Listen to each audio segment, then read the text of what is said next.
Hello and welcome to Mad About Film. Thanks for joining me again. Here's my DVD review of the World War II drama Anthropoid starring Cillian Murphy and Jamie Dornan. Let's have a look at the trailer. This is not some game. You get noticed, and that gets us noticed. And us being noticed gets us all shot. What is your mission? Operation Anthropoid. We are here to assassinate Reinhard Heydrich. He's executed thousands. Only Hitler is above him in the Nazi hierarchy. Are you completely mad? They kill Heydrich, and Hitler will tear Prague apart.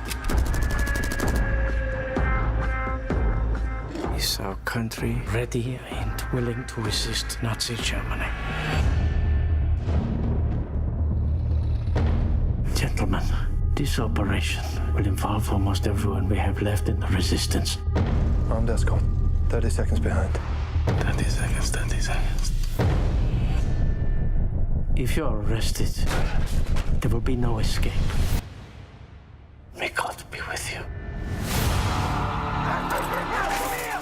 Maybe it was a mistake not to inform you of the danger. She's very young, still has romantic ideas about the war. And you? War is not romantic. There's a problem. What could we now?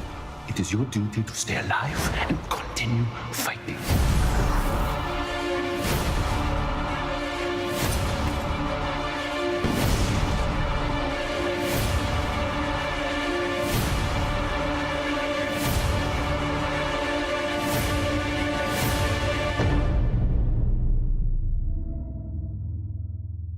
I have so much to say about this film, and the first thing I'll say about it is that it was criminally underrated on general release last year in 2016, and it's such a shame because it's such a good drama, so I really hope that it will get a good audience on DVD and digital download. Anthropoid is a superb story about the Czech resistance assassination attempt of Reinhard Heydrich, who was Hitler's third in command for the Third Reich. He was known as the Butcher of Prague and was stationed in Prague around about sort of the early 1940s, and I believe that this assassination attempt took place in 1942. They say that Heydrich was responsible for the conceiving of the idea of the final solution. Him, along with Himmler, came up with the idea, I believe. But this powerful story focuses on the supposedly botched attempt of his assassination. The two lead characters are Josef Gabčík, played by Cillian Murphy, and Jan Kubiš, played by Jamie Dornan. The one thing I love about this film that's really interesting is that it's a true story, and one thing about this historical epic, which I'll come to more of later, is the fact that actually it's all a true story. It's kind of remarkable that this whole thing actually took place, and so when you see it on film, obviously when you see the events happen and you're kind of going, is that real, or was that for dramatic effect? They've actually stuck very, very much to the actual original story. The one thing about those two actors was that the first thing I thought was that they're both Irish. I think one's from Belfast and one's from Central Ireland or Dublin or something. How can two Irish actors play two Czech resistance fighters? And obviously the similarities are there because of the accents. You've got a very strong Irish accent, you've got a Czech accent, but you know, being actors, they do a really, really good job. One thing the director, Sean Ellis, decided was to actually do the film in obviously British dialogue, but with heavy Czech accents. There's also Polish and Czech actors in the film as well, so I mean it kind of aligns that they all speak English or they kind of speak Czech, and the accents all kind of good. So the two leads being Irish, it's not really a big deal. You kind of believe it. I'm referring to them as lead characters, but to be honest, you have to remember that these people were actually real, and overall, for Operation Anthropoid, there are 7 resistance fighters that sort of gave their life specifically for this particular operation. It's kind of stated at the end of the film, but in this sense, I'm going to call them lead characters just for the purposes of the review. For the lead characters that Jamie and Cillian play, they are parachutist soldiers, and Cillian and Jamie actually dropped in the middle of Czechoslovakia at the very beginning of the film. The film is shot in a documentary handheld style, and that's very immediate as soon as you see the beginning of the film and the opening sequence. What's interesting about the documentary style of filming in that sense is that you're kind of absorbed into the action almost immediately, so you're very much with the characters within that context. The documentary style in the film gives it that kind of sense of realism, so it really brings you into the story almost straight away. What I find is good about this film, it being a World War II drama, is the pacing of the film. In previous sort of like World War II films, like say Saving Private Ryan, or things that go back to like war films made in the 50s, the pacing is kind of like it's really drawn out, and you have to kind of have this creeping sense of ability to grow into the story. Here, the editing and the pace of the film is actually quite sharp. It's quite kind of quick, and and at the same time you're kind of drawn into the story straight away, but there's no kind of hanging about. You kind of get the ideas quickly and then you move on. That's really clever in terms of trying to make World War II stories, or stories of that ilk, appeal to a younger generation. I have to admit, when I was watching the film, I was actually drawn into the story so much that I actually kind of stopped, because it's a DVD, yeah, I know it's a DVD and not a digital download, a bit weird, but I actually stopped and I looked on Wikipedia to make sure and to verify some of the facts.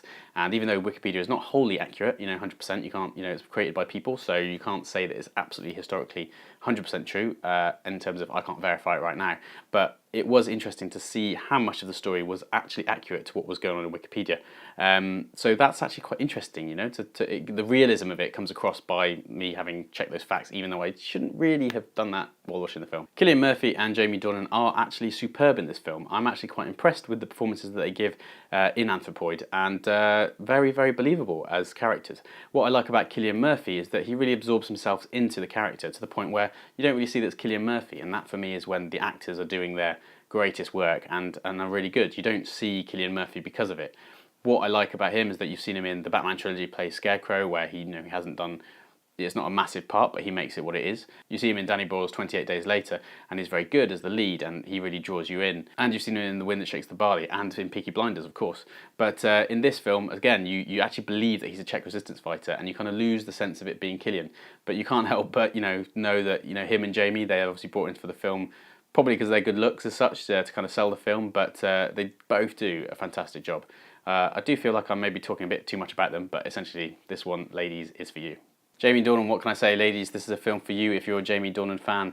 The jury's out on him. I know he's been in The Fall, and I know he's been in 50 Shades Grey and 50 Shades Darker, but couldn't give two shits about that. The fact is, he is a good actor, and it comes across very much in this film. The one thing I had a bit of a problem with him playing Jan Kubiš was the fact that, when I saw pictures in Wikipedia of Jan Kubiš, it looks quite young and also quite short. And the thing is with Jamie Dornan is he's so bloody tall. It's kind of difficult to, when you think about it, when you think about people from the 40s, for some reason, I think generationally, they're all a little bit shorter. In this one, he is almost too tall for the part, but, easy on the eye. But basically, to see Jamie Dornan kind of, suffer fear and kind of like, Jamie Dornan for me does represent a man in a sense in terms of how he's maybe typecast or stereotyped as such because of 50 Shades as such, or in The Fall. But in this film, he is kind of like, supposed to be a younger character to Cillian Murphy. Now, Cillian Murphy does look a little bit older as such, but to see the vulnerability that a young person could be playing, it's more like Jamie Dornan is a man. So maybe there was a bit of casting problem there.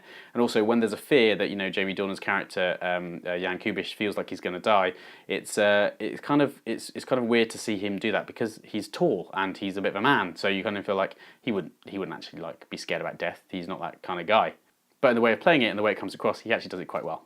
Having watched the interviews of Cillian and Jamie for the press junkets for Anthropoid on YouTube, it's actually really quite fun to watch. They've got a good sense of humour together, and the chemistry that they have together as actors, as people, actually comes across within the chemistry of the film.